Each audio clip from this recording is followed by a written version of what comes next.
apakah Lailatul Qadar didapatkan hanya bagi orang yang beriktikaf di masjid saja? Apakah yang di luar masjid, di rumah atau di jalan, mereka tidak dapat fadilah Lailatul Qadar? Dan bagaimana untuk perempuan-perempuan yang di rumah? ووظيفته الحكومية ويؤدي عمله على أكمل وجه وينال الثواب والأجر من الله سبحانه وتعالى وينال تكريم الله سبحانه وتعالى. وربما يدخل إنسان المعتكف وهو سنة عن رسول الله صلى الله عليه وسلم، والاعتكاف له فضيلة عظيمة وحسن عليها النبي صلى الله عليه وسلم. ولكن ربما يدخل أحد الناس المعتكف ويصلي ويتهجد ويقرأ القرآن ولا يلقى ذلك قبولا من الله سبحانه وتعالى، فالقبول بيد الله سبحانه وتعالى، ورحمة الله سبحانه وتعالى واسعة، لكننا نحث الناس على الاعتكاف ونحث الناس على هذه العبادة العظيمة كما بين السادة العلماء في حلقات سابقة فضل هذه العبادة لله سبحانه وتعالى. النبي صلى الله عليه وسلم كان إذا دخل العشر أحيا ليله وأيقظ أهله وشد مئزره صلى الله عليه وسلم يقبل على الله سبحانه وتعالى بالعبادة.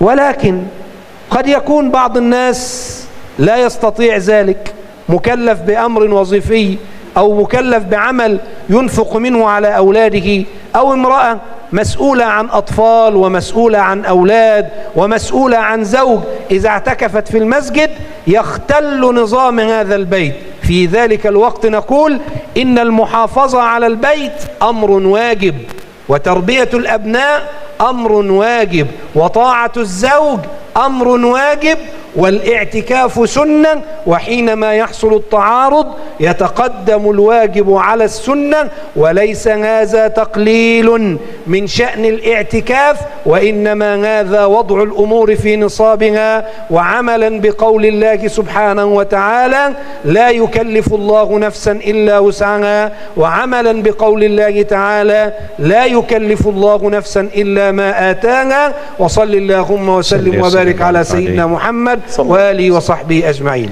أحسنت، ما شاء الله ما شاء الله على تلك الإجابة الشاملة كاملة للسائلة.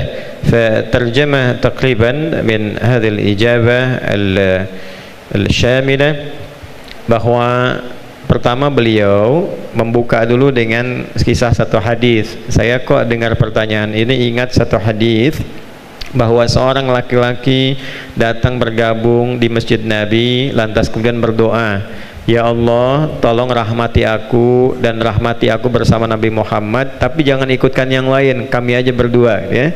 Maka Nabi kemudian tersenyum, tertawa dan merespon, mengatakan, fulan, rahmat Allah itu luas, jangan batasi untuk personal saja, sepanjang itu punya nilai-nilai kebaikan. Nah, dari analogi ini dibawa sifat hukum, ya, dari kias namanya. Analogi ini dibawa ke sifat hukum, bahwa jangan simpulkan potensi untuk mendapatkan kemuliaan itu bagi yang etikaf saja. Rahmat Allah begitu luas.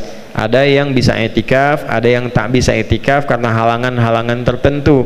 Maka timbanglah keadaannya. Bila memang dalam kondisi di rumah itu lebih utama yang harus dikerjakan, seperti merawat anak yang harus memang dijaga, tak bisa ditinggalkan, yang kalau dibawa pun ke masjid malah merusak konsentrasi kekhusyuan orang itikaf, ya. Kemudian yang kedua, ada ketaatan pada suami yang harus dilakukan di rumah, yang harus dikerjakan di rumah, sedangkan hukum menaati suami, merawat anak-anak hukumnya wajib, i'tikaf itu hukumnya sunnah. Maka ketika bertemu yang wajib dengan yang sunnah, didahulukan yang wajib. Adapun penerimaan di sisi Allah itu bergantung kepada ikhlas dan baiknya niat kita. Boleh jadi yang i'tikaf, dia baca Al-Quran, dia sholat, tapi tidak dapat keikhlasan dalam hatinya, belum tentu dia mendapatkan potensi kebaikan. Jadi kesimpulannya, kalau boleh saya sedikit menambahkan, syartu naili lailatul qadri laisa bil i'tikaf wa innama bi ihya layali ramadan. Qad yakunul mu'takif i'takafa fil masjid wala yuhyi layalihi ربما هو ينام فحسب ربما يتكلم ويتحور مع جلسته أو مع جليسه ولم يحيي لياليه ولا يحاول أن يكثر في العبادة نهاره فربما لا يستطيع أن يتحصل على ليلة القدر. لذلك كما تفضل به الشيخ ربيع بارك الله فيه أفاد إلينا بحديث النبي صلى الله عليه وسلم ما رواه البخاري في فضل ليلة القدر الكتاب رقم 32 من صحيح البخاري عندما قالت سيدة عائشة رضي الله تعالى عنه إذا دخل عليه أشهر من رمضان ya jika masuk 10 hari terakhir dari bulan Ramadan syadda mi'zarahu ay i'tazalan nisa beliau serius berpisah dengan keluarganya dulu wa ahya layalihi menghidupkan malamnya hadhiyal miftah ahya layali hadhil miftah. Jadi kalau misalnya ada yang nggak bisa bergabung i'tikaf, idza kana hunalika minan nisa la yastati'na al-musyarakah fil i'tikaf wa la yastati'na al-maji' ila al-masjid fa yuhawilna an yuhyina layaliha fil al-buyut بتصلي في البيوت مثلا أو تقرأ القرآن في البيوت أيضا وهذا أيضا إمكانية للحصول على ليلة القدر إن شاء الله.